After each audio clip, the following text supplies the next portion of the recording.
Subscribe करें हमारे YouTube channel साधना gold को और पाएं वीडियोस सबसे पहले। बेल आइकन दबाना ना भूलें। स्वागतं वो महाभागा प्रियं किं करवाणि व्रजस्यानामध्यं कच्चित् ब्रूतागमनं कारण। देवियों, आपका स्वागत है। और उन्हें महाभागों वाली बोला, महाभागा आपका स्वागत है। क्यों आई हो? इतनी रात को क्यों आई हो?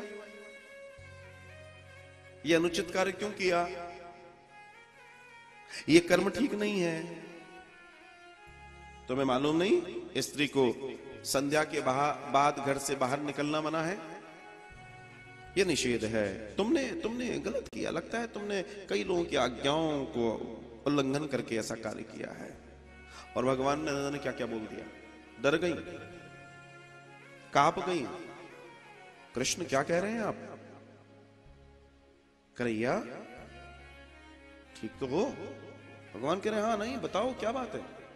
अरे बुलाने वाला तू, आने वाले हम कौन? और हमको क्यों लाना दे रहे हो कि हमने ऐसा किया? बुलाया तुमने है, हम नहीं आए हैं। बांसुरी की तान तुम्हारे इन अधरों से निकलकर पहुंची है, तुमने हमें खींचा है। ये तो तुम्हारा आकर्षण है और हम उस आकर्षण के साथ यहां तक आई हैं। तो तुम ये कैसे कह सकते हो कि हमने कोई गलत कर्म कर दिया? भगवान कहते नहीं, ये तो गलत है, बहुत गलत है। आपको अपने घरों में वापस जाना चाहिए। अपने पिता, अपने पति, अपने बंधु, अपने भाई, अपने पुत्र आदि इत्यादि की सेवा करनी चाहिए। स्त्री का धर्म है। जब इतनी बात, कितनी ज्ञान की बातें भगवान करने लगे तो वे सारी कांपने लगी, रोने लगी। ऐसे मत कहो। युग बीत गए, कई युगों पहले तुम्ही ने तो कहा था कि एक रात्रि ऐसी आएगी जब मैं तुम्हारे साथ महाराज करूंगा। और ये वही शरद चंद्र की रात्रि है, हमें मालूम है। इतना तो याद हमें भी है पूर्व जन्मों का। कृष्ण तुम ऐसे हमें मना नहीं कर सकते। बहुत तर्क वितर्क, तर्क वितर्क, तर्क वितर्क चलते रहे। पीछे से एक गोपी निकल कर आती है, क्षत्रिय है। इसमें सारी गोपियां हैं, हर वर्ण की गोपी है। ब्राह्मण भी हैं, क्षत्रिय भी हैं, वैश्य भी हैं, शूद्र भी हैं, सब है। ब्राह्मण गोपियां कह रही हैं, कन्हैया तुझे नारायण की सौगंध है, तू जाने को मत बोल, जाने को मत बोल, तुझे नारायण की सौगंध है। क्षत्रिय बोल रही है, ध्यान रखना, ये फिजूल की बातें हमसे मत करना। बुलाया तू नहीं है, अब मना नहीं कर सकता। वैश्य कह रही हैं, अच्छे अच्छे भोग लगाएंगे, अच्छे अच्छे श्रृंगार करेंगे तेरे, अच्छे अच्छे आभूषण देंगे तेरे को, बस तू हमें लौटा नहीं। शूद्र कह रही हैं, जीवन भर सेवा करेंगे, जो कहोगे। अपनी अपनी अमोल दासी मान लो, आप तो बस हमें जाने से मना मत करो। एक आई पीछे से, कैसे मना कर रहा है? बहुत ज्ञानी हो गया, हमारे बीच का छोरा है तू, हम जाने हैं तुझे। और सुन, भगवान कहते हैं बताओ, तू कह रहा है कि जाओ सेवा करो, सबकी ये करो, वो क्या होगा उससे? बोला वो सत्कर्म कहलाता है। अच्छा, उससे क्या होगा? सत्कर्म करोगे तो पुण्य मिलेगा। उससे क्या होगा? बोला यश मिलेगा, वैभव मिलेगा, अच्छी गति मिलेगी, अच्छा लोक मिलेगा, अच्छा परलोक मिलेगा। बड़ा ज्ञानी है तू। अच्छा एक बात बता कन्हैया, एक हमें कथा याद आती है। हुआ कुछ यूं था कि एक स्त्री अपने पति की नित्य सेवा करती, पूजा करती, तब फल फूल फ्रूट जो भी था अन्न खाती, बिना पूजा के वो भोजन नहीं करती।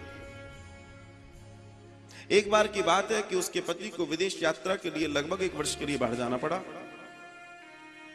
वो जाने लगा तो वो रोने लगी कि मैं आपके पूजा के बगैर तो जब कुछ खाती ही नहीं तो मैं तो मर जाऊंगी।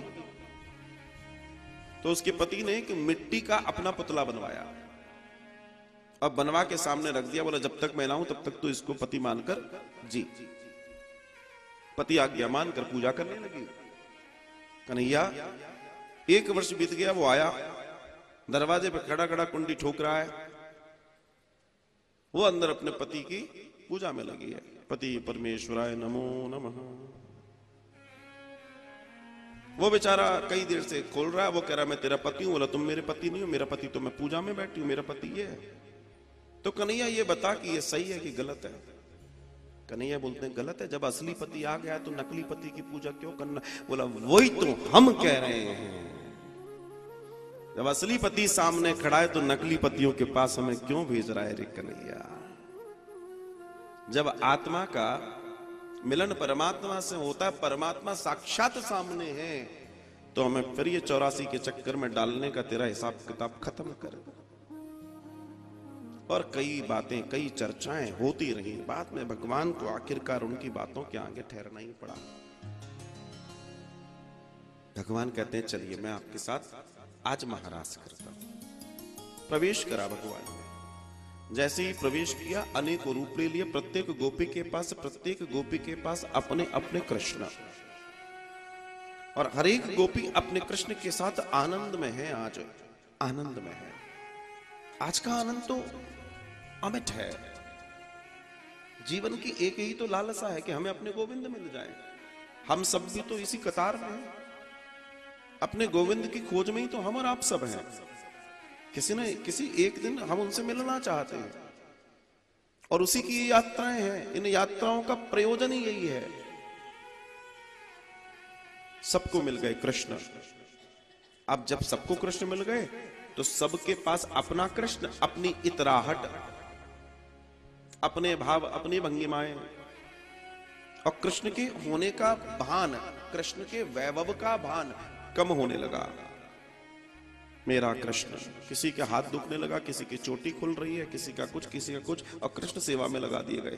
कृष्ण ऐसा कर दो, कन्हैया ऐसा कर दे, ऐसा कर दे, ऐसा कर दे, ऐसा कर दे।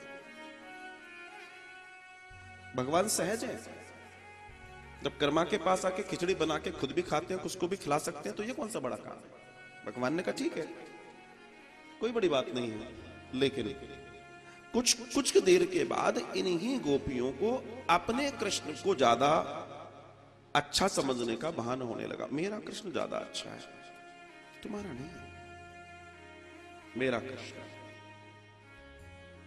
मेरा कृष्ण, मेरा कृष्ण, मेरा कृष्ण, मेरा कृष्ण, मेरा कृष्ण।